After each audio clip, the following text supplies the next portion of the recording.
All right, we are back, day 2, and we're gonna work again on the hips, but this time for extension. So it means engaging your glutes, which I fondly refer to as your biscuits. So if you hear biscuits, that's all I'm talking about. Squeeze them, buns of steel. We're gonna help stretch the front of your hips. So if you've been seated for any amount of time, whether you're on Zoom meetings, for yourself or for your kids, whether you're stuck in the car, or typically it's not something you stretch, it's gonna benefit you and your shoulders, by the way, right? It helps kind of give us space to roll them behind us, which we'll work on a little bit later in some of the class. But here we are. You don't need a sexy outfit. You realize I'm in the same one you saw me last time in, all good. Because pretty much halfway through any practice, I look like I've been run over. So there's no amount of sexy outfit that's gonna help me, and it really doesn't matter because what we're looking for is to feel good on the inside. So whatever you're wearing, you didn't need to change for it. You could still be feeding the kids or put yourself on mute, turn the video off if you're on a Zoom call. If you got 15 minutes, that's all you need.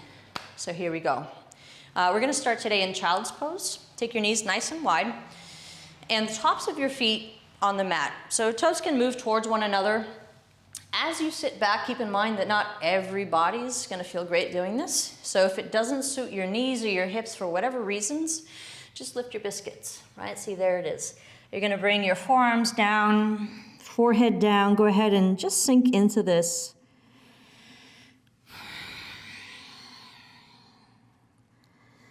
Soften the shoulders.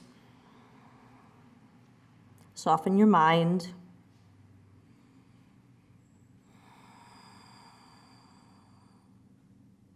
You can even soften the breath. Again, following sensation, whether it's simply your forehead squishing into your mat, the gentle stretch happening in your knees or through the quads. Let that draw you inward, which is really the goal of this practice as you gently rise up through your tabletop, keeping in mind that if you've landed somewhere that feels particularly good, you have all the time in the world, or at least all the time of this class to linger for sure. You're gonna curl your toes. We'll revisit that downward facing dog. Your heels don't need to meet the mat, by the way. They're just moving in that direction. So find a place of comfort, maybe deeper bend in the knees, rinse the shoulders, and we're gonna simply step that right foot forward through that low lunge. So revisiting a little bit of yesterday, as you bring your knee down, you wanna be above the kneecap so that as you start to bend the back knee, you're not on it. So you still might want to pad up your knee, whether you're rolling up your mat or grabbing a pillow or whatever you have around you. Engage your glute. Hips aren't just sinking forward. We're going to press them forward so there's a little more stretch coming through the front. You're going to feel it through the quad. And when you're ready, we're going to reach left arm behind you to find that left foot. Thumbs to the sky. You're reaching for the inside of your foot. Little flex on the toes. And then we're going to start to square, not just hips, but shoulders again. There it is. I keep trying not to do so much ujjayi breath for this microphone, but it's not working. So keep breathing. You can still, once you're set up comfortably here, peel your front knee out. If that's a place of comfort, just make sure both hips are engaged. So you're using your glutes to kind of hug around the hip joint. And like dancers, which we're gonna take in a moment, those right fingers are gonna start to reach. So it really doesn't matter. If you're on the left side, then go left. But if right fingers are free, you're reaching them. You're gonna roll the shoulders down. You're gently pressing your foot into your palm. Now some of us are gonna start with a strap. You can grab an old t-shirt, dish towel, anything to lasso up your foot. So if that's too much of a stretch in the quad and reaching for the inside of your foot is a little too much, that's fine. Take some blocks or something under the palms. You can simply press your heel towards your bum and you're gonna get the same stretch. If not, maybe a little bit more. So wherever you are, start to release. You're gonna curl those back toes under from strength, slowly moving up towards crescent lunge. Right, you're gonna drive off the ball of that back foot. So instead of sinking in here, we're pressing, squaring the hips and engaging a little bit of rinse of strength up that left leg right into, you guessed it, your hip joint. to the degree that you can, right, to the degree that your hamstring, calf, Achilles allows for it, you're gonna drive that back heel towards the mat. Make sure you feel your foot setting up at a sort of a 45-degree angle. So towards that front left corner of your mat if you had an imaginary mat. And again, we're gonna square the hips, squeeze into some strength, and press that back hip a little bit forward. So again, it's your glute that extends the hips, provides that little bit of stretch that we're gonna work. 2, as you start to press forward, arms reach up, and we're gonna windmill again for that same bind. Reach for the inside of your foot, square the hips, square the heart, find the breath. There it is. Press your foot gently into the palm and keep the squeeze up in the biscuits. We're starting to hinge from the hips a little. Slight bend in that standing knee. And then to the degree that it feels good, that you feel strong, feel like you got that sweet spot, you're rolling the shoulders down, kicking and lifting, but really privileging, maintaining that even stretch and strength through the quad, the engagement of that left hip. And then we're gonna start to peel open to the side. So moving towards more of a variation of half moon. You can bring something underneath the right palm if you'd like. You can bring your fingertips towards the floor. Grab a water bottle. Flex those left toes, squeeze the biscuits. Press your hips forward and articulate a little more roll of that left shoulder blade behind you. Again, if this is too much, reach for the sky. Just bend that lifted knee and keep pressing the hip forward. You can always come back and forth. You can always try this again. We can always work in that direction. But certainly if you're working with an injury, or perhaps some joints that have sat at a desk all day, give yourself a little time. Deep bend in that standing knee to sweep all the way up to Tadasana, your mountain pose. You can shake out the legs, roll the shoulders. Take a deep breath in. And exhale, forward fold. Inhale to a flat back, right? Maybe palms to shins.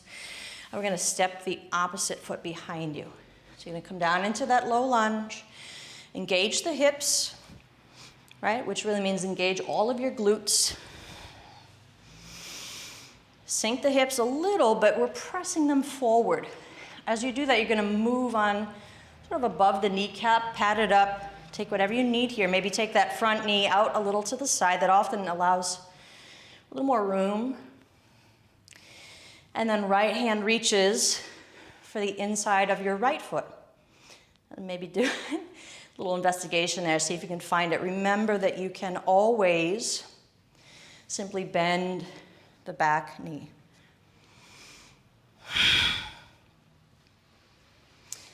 Wherever you are, square those shoulders, right? We're looking towards whatever is in front of you. I have a nice little plant here happening. Lift your gaze a little, roll the shoulders in. So long as it still feels okay, you can reach those left fingers. Just don't lose that squeeze in and around the hips. It's a gentle press into the palm if you have it. And shoulders are still actively rolling down. One more breath here. As you start to release, you're gonna take a moment to curl those back toes, coming up through crescent lunge. And again, buoyancy. You get the ball of your back foot so you can kind of drive those hips around. You want them active. And we're gonna press that back heel down, more of a warrior one variation.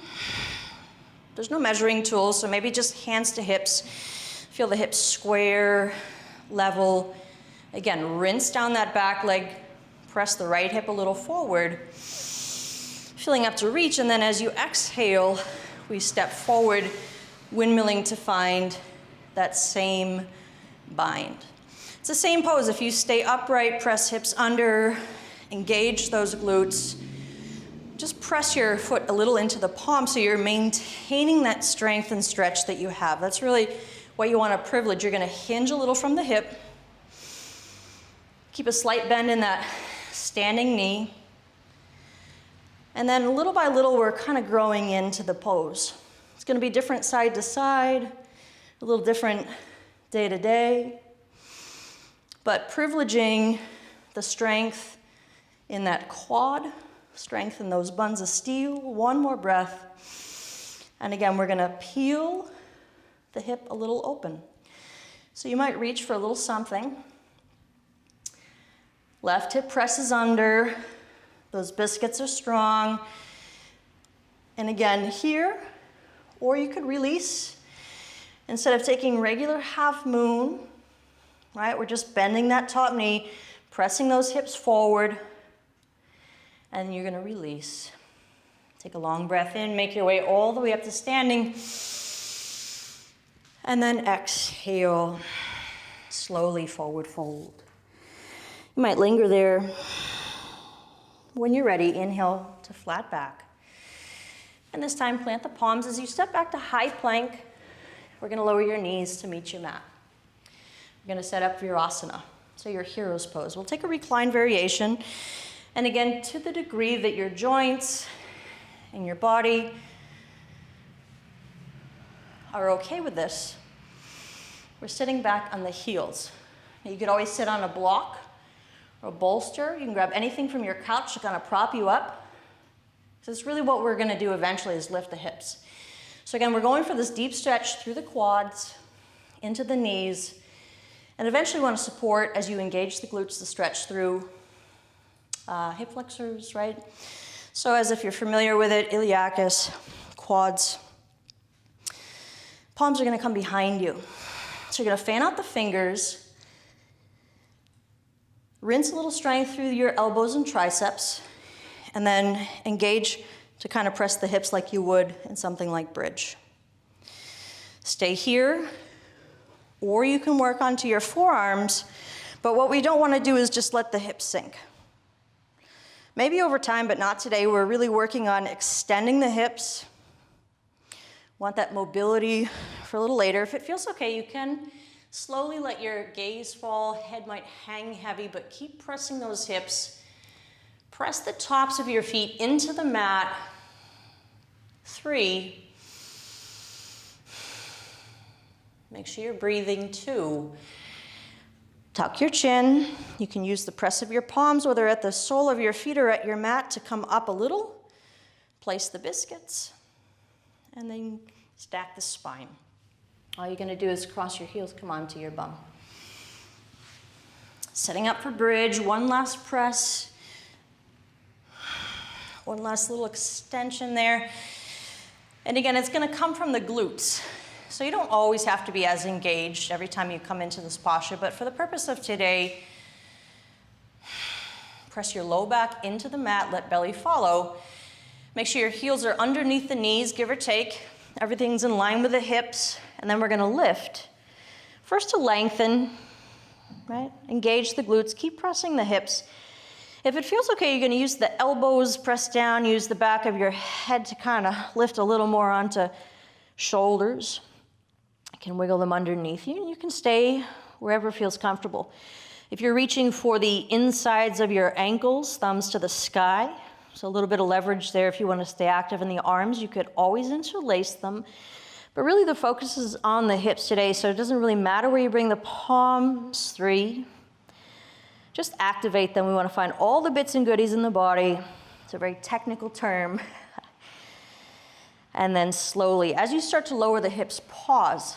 Draw your bum towards your heels, and then place yourself on your mat. So you touch your feet and bring your knees nice and wide. Supta Baddha Konasana. Letting yourself sink a little deeper on every breath out, releasing all of the work.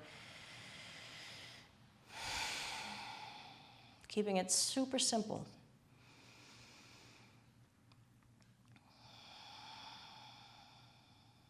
Just a handful of breaths. Close your eyes.